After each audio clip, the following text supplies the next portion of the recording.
want you to look at the person on your right or your left and say, show up. That's right.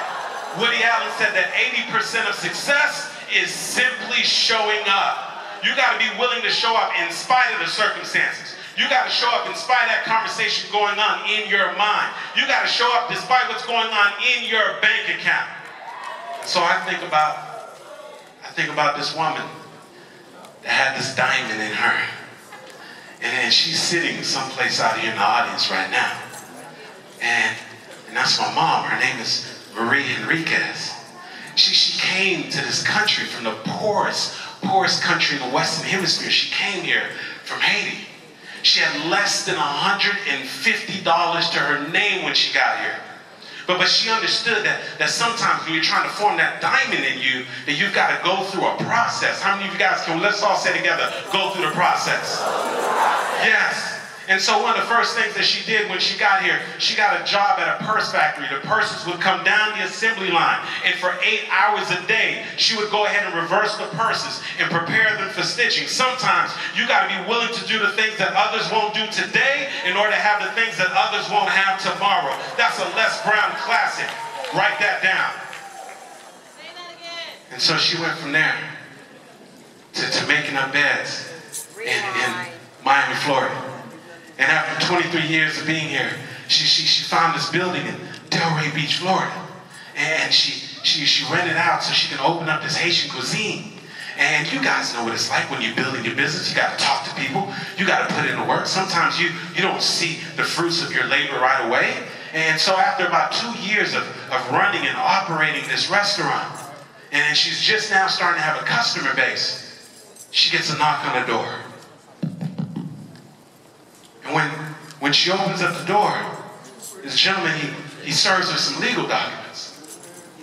Now we got to stop right here because you guys are down here in South Florida. And see, South Florida has a lot of Haitian people here. And when Haitian people are surprised, here's what they say, oh. So I want y'all to say it with me, oh. So that means something is not good at the moment. And when she got this form and she started to flip through it, what she realized is that this property, that she had been paying her rent every single month on time to the landlord, that the property that represented her goals and her dreams, that property was going into foreclosure. So she was devastated. But like many of you, she just wanted to shine bright like a diamond. And so she just decided to just call the telephone number that they had on the paper. And my mom has a deep accent, and she said, "Hello? Hello, this is Marie. I don't understand. Yes, I received these papers. They say that the property is going to foreclosure. I don't understand. I pay my rent every month. I pay my rent on time." And the lady said, "Oh, Marie, we're so sorry. Even though you've been paying your rent every single month on time, the landlord has a mortgage and he has been paying his mortgage. The mortgage is attached to the property. So therefore we can foreclose on the property." Mom said, "I don't understand. This is how I take care of my family. This is what I work all my life for." My mom hung up the phone. But here's what she knew. That when you're trying to form that diamond inside of you, that you gotta be willing to show up. And so my mom figured, she said, just at a minimum, here's what I'm gonna do. I'm gonna go to this foreclosure sale and see whoever wins the bid on this sale, to see if I can convince them, if I could stay in the property and continue to rent it. I'm a good tenant. I pay every single month. So my mom drove up to the foreclosure sale. And before she could figure out exactly what was taking place, the auctioneer came up to the podium. He said, "Ladies and gentlemen, we're about to start the bidding process on 540 West Atlantic Avenue. If you're here to bid on the property, please raise your hands." And so there was only one person there, the auctioneer and a representative from the bank. And so naturally, the representative of the bank raised her hand. And my mom, who had no intentions on bidding on the property. My mom, who doesn't even understand how this works. Through an act of faith. Like what Stacy said. That Martin Luther King said that faith is taking the first step. Even when you can't see the entire staircase. And so she raised her hand. And the auctioneer said, very well, we're going to start the bidding process on 540 West Atlantic Avenue. We're going to start the bid at $30,000. The representative from the bank naturally raised her hand, said $30,000.